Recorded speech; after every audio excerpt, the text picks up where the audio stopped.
आखिर क्यों पांचों रानियों ने अपनी ही मात्र 2 दिन की नवजात जिंदा बेटियों के टुकड़े टुकड़े कर उसके मांस को कच्चा चबा गईं?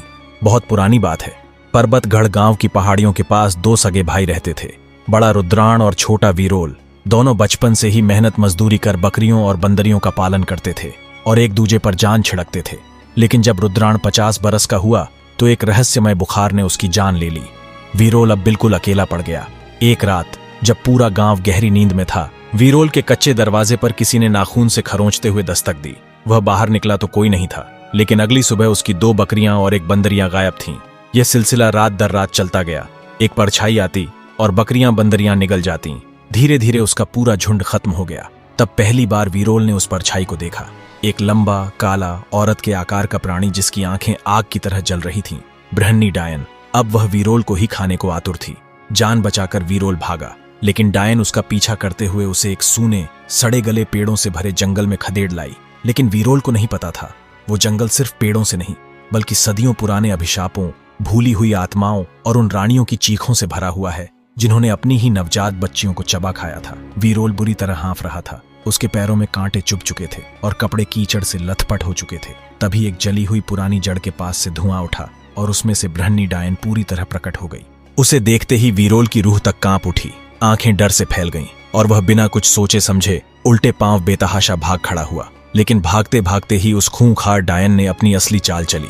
वह पल भर में एक अप्सरा जैसी मोहक स्त्री का रूप धारण कर चुकी थी। इतने में ही उनकी टक्कर एक शाही काफिले से हो गई जिसमें राजमहल की डोली चल रही थी। राजा ने घोड़े से उतरते हुए हैरानी से पूछा, अरे भाई, तुम इस सुंदर स्त्री के पीछे पीछे क्यों भागे आ रहे हो? वीरोल ने कांपती आवाज में साहस जुटाकर जवाब दिया, महाराज, ये औरत मुझसे विवाह करना चाहती है, लेकिन मैं इसके साथ जीवन नहीं बिता सकता।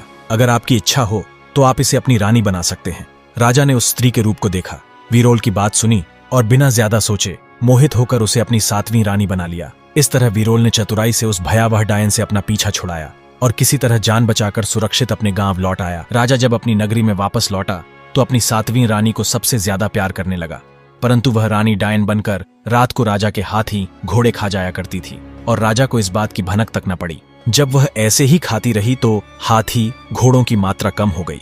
एक दिन उस डायन ने बाकी रानियों के मुंह पर खून लगा दिया। जब सुबह उठकर राजा ने यह देखा तो वह अत्यंत क्रोधित हो उठा। 7वीं रानी ने राजा को उन सब के प्रति खूब भड़काया और राजा ने रानियों को बुलाकर उनको कुएं में गिरवा दिया। अब डायन रानी महल में खुशी से रहने लगी। इसका कारण यह था कि क्योंकि अब वह पूरे राज्य की एकमात्र रानी बन गई थी। लेकिन ईश्वर की कृपा से वह कुआं जिसमें रानियों को फेंका गया था धीरे धीरे सूख गया और रानियां जीवित बच गईं, लेकिन बहुत तकलीफ में थीं। वहां कुएं में ही एक रानी को बेटी पैदा हुई। भूख और दुख में डूबी बाकी रानियों ने मिलकर कहा, चलो बहन, हम इस बच्ची को खा लेते हैं। उन्होंने उस बच्ची के 6 टुकड़े कर दिए। 5 रानियों ने तो अपना अपना टुकड़ा खा लिया, परंतु सबसे छोटी रानी ने अपना हिस्सा संभाल कर रख दिया। इस प्रकार 5 रानियों के यहाँ बेटियां हुई और वे उनके हिस्से करके खाती रहीं। छोटी रानी ने एक पुत्र को जन्म दिया। वह 4 वर्ष का हुआ तो रानियों ने कहा, चलो हम इसे भी खा लेते हैं। कौन सा हमें अपनी पुत्रियों से प्यार है? छोटी रानी ने उत्तर दिया, लो, ये अपनी बेटियों के हिस्से। मैंने तो तुम्हारी बेटियों के टुकड़े खाए नहीं, तो तुम मेरे पुत्र को कैसे खा सकती हो? रानियों ने अपनी पुत्रियों के टुकड़े लेकर उन्हें भी खा लिया। अब वह लड़का 10 वर्ष का हुआ तो रानियां मेंढक और कीड़े मकौड़े खाकर अपना जीवन निर्वाह करती रहीं, या कभी फूल पत्ते जो कुछ भी मिलता उनको खाकर अपना निर्वाह करने लगी। अब लड़का कुएं में से बाहर जाने लगा। वह गांव जाकर रानियों के लिए भोजन मांग कर लाता। रानियां अपना अच्छे से गुजारा करने लगी और उस लड़के को आशीर्वाद देने लगी। छोटी रानी की भी वे इज्जत करने लगी। उस लड़के की शक्ल सूरत राजकुमारों जैसी थी। एक बार डायन रानी ने उसे कुएं में से बाहर निकलते देख लिया था। वह ईर्ष्या के मारे राख हो गई और उसे यह भी पता चल गया कि ये उनको खाना भी लाकर देता है। डायन रानी ने लड़के को अपने पास बुलाया और कहा, बेटा, तुम खाना देकर मेरे पास आना। लड़का रोटी देकर चला गया और डायन बनी रानी के पास पहुंच गया। उस डायन ने लड़के को एक पत्र दिया और कहा, मेरे माता पिता दैत्य हैं, मेरे मामे शेर और चीते हैं तथा चाचे और ताए गीदड़ हैं। तुम उनको यह पत्र दे आओ, वे तुम्हारा स्वागत करेंगे। मार्ग में लड़के को भगवान के कुछ फरिश्ते मिल गए। उन्होंने उस पत्र को पकड़ लिया और पूछने लगे कि इस पत्र में क्या लिखा है। उन्होंने उस पत्र को पढ़ा तो पाया कि उसमें लिखा था, शेरो, चीतो, तुम्हारा भांजा आ रहा है। उस डायन ने लड़के को एक पत्र थमाया और मक्कारी भरे स्वर में बोली, यह पत्र मेरे घर वालों के लिए है। मेरे माता पिता दैत्य हैं, मेरे मामा शेर और चीते हैं और चाचा ताऊ सब गीदड़ हैं। इस पत्र को उनके पास पहुंचा देना, वे तुम्हारा स्वागत करेंगे। लड़का भोला था पर किस्मत को कुछ और ही मंजूर था। तभी अचानक मार्ग में उसे भगवान के कुछ फरिश्ते मिल गए। उन्होंने उस लड़के के हाथ में पकड़ा हुआ पत्र देख लिया और झटपट उससे पूछने लगे, बेटा इस पत्र में क्या लिखा है? लड़का बोला, मुझे नहीं पता, बस देने को कहा है। तत्क्षण फरिश्तों ने वह पत्र खोलकर पढ़ा और उनकी आंखें क्रोध से लाल हो गईं। उस पत्र में लिखा था, शेरो चीतो, तुम्हारा भांजा आ रहा है, उसे पकड़कर खा लेना। परिणाम स्वरूप फरिश्तों ने वह पत्र फाड़ दिया और उसकी जगह नया पत्र लिख दिया, शेरों चीतों, तुम्हारा भांजा आ रहा है, उसका आदर करना, स्वागत करना, उसकी सेवा करना। देखते ही देखते लड़का शेरों के देश में पहुंचा। शेर, चीते और बाकी जानवर उसके सामने आए। लड़के ने उनके सामने पत्र रख दिया। पत्र देखकर वे बहुत प्रसन्न हुए। वह शेरों के राजा के पास उस लड़के को ले गए और राजा ने उसे अपनी पीठ पर बैठाकर सैर करवाई। शेर ने कहा, तुम मेरी पीठ से एक बाल खींच लो, जो कि तुम्हारे बहुत काम आएगा। जब भी तुम संकट में होगे तो इस बाल को हिला देना, हम हाजिर हो जाएंगे। अब तुम आगे जाओ, जिससे मिलना है उनसे मिलाओ। अब लड़का दैत्यों के देश में जा पहुंचा और वे भी उसे खाने के लिए आगे बढ़े, परंतु लड़के ने पहले ही उनको पत्र दे दिया।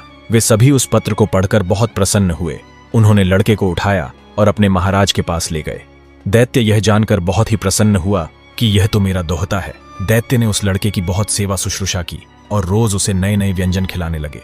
इस प्रकार उस देश में रहते हुए उसे 1 वर्ष बीत गया। लड़के ने अपनी नानी माँ से पूछा, नानी ये चक्की ऐसी क्यों है? इसके चारों ओर ये मुर्गियां, कबूतर और तोते क्यों बिठाए गए हैं? नानी ने मुस्कुराते हुए बताया, बेटा ये कोई साधारण चक्की नहीं है। अगर कोई इसे उल्टी दिशा में घुमा दे तो दैत्य इस देश को हमेशा के लिए छोड़कर भाग जाते हैं और फिर कभी लौटकर नहीं आते। इस मुर्गी में तुम्हारी माँ की आत्मा बसी है, कबूतर में तुम्हारे मामा की और इन तोतों में तुम्हारे फूफा और मौसा की जान कैद है। एक दिन जब नानी किसी काम से बाहर गईं, लड़के ने मौके का फायदा उठाया। उसने चक्की को उल्टी दिशा में घुमा दिया। तुरंत ही आसमान में तूफान उठा और सारे दैत्य चीखते हुए देश छोड़कर भाग निकले। अब लड़का मुर्गी, तोते और कबूतर को अपनी टोकरी में सहेजकर अपने वतन की ओर चल पड़ा। लड़का जब अपने गांव पहुंचा तो वहां की राक्षसी रानी हैरान रह गई। उसने सोचा, ये कैसे बच गया? जैसे ही वह लड़के की ओर दौड़ी ताकि उसे खत्म कर सके, लड़के ने झट से मुर्गी की टांगें मरोड़ दी। उसी पल डायन की टांगें भी मुड़कर चकनाचूर हो गईं। इस कारण अब वह चल नहीं पा रही थी। जब वह किसी सहारे से उस लड़के के पास आने लगी तो लड़के ने उसका गला दबा दिया। डायन की वहीं पर मृत्यु हो गई। राजा को जब इस बात का पता चला तो वह लड़के के पास आकर कहने लगा, हे बदमाश, दुष्ट, तुमने मेरी रानी का खून कर दिया है, मैं तुम्हें कड़ा दंड दूंगा। यह सुनकर लड़के ने डरते हुए कहा, महाराज मैंने तो तुम्हारी रानी का स्पर्श भी नहीं किया, मैंने तो इस मुर्गी को ही मारा है, आप चाहे तो देख लो। राजा क्रोधित होकर आगे आया तो लड़के ने हिम्मत करते हुए बड़े निडर भाव से कहा, महाराज आप अकेले मेरा कुछ नहीं बिगाड़ पाएंगे। लड़के ने राजा को बहुत समझाने का प्रयत्न किया और कहा कि आप शांत होकर मेरी बात सुनिए, परंतु राजा पहले से भी ज्यादा भड़क गया और उसने अपनी सेना को बुला लिया। लड़के ने उसी समय उस शेर राजा का बाल अपनी जेब से निकाला और उसे जोर जोर से हिलाना आरंभ कर दिया। इस कारण जंगल के सभी प्रकार के शेर और चीते राजा की सेना पर टूट पड़े। अब राजा लड़के के चरणों में गिर पड़ा और मुझे बचा लो, मुझे बचा लो कहकर त्राहिमाम त्राहिमाम करने लग गया।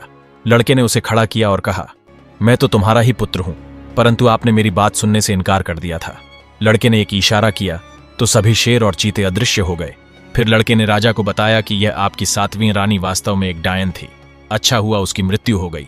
आपकी शेष सभी रानियां कुएं में जीवित हैं, उन्हें जाकर निकलवा लीजिए। नौकर रानियों को डोली में बिठाकर राजमहल लेकर आए। इसके उपरांत राजा ने अपना राज्य अपने पुत्र के नाम कर दिया और स्वयं भगवान की भक्ति में लीन हो गया।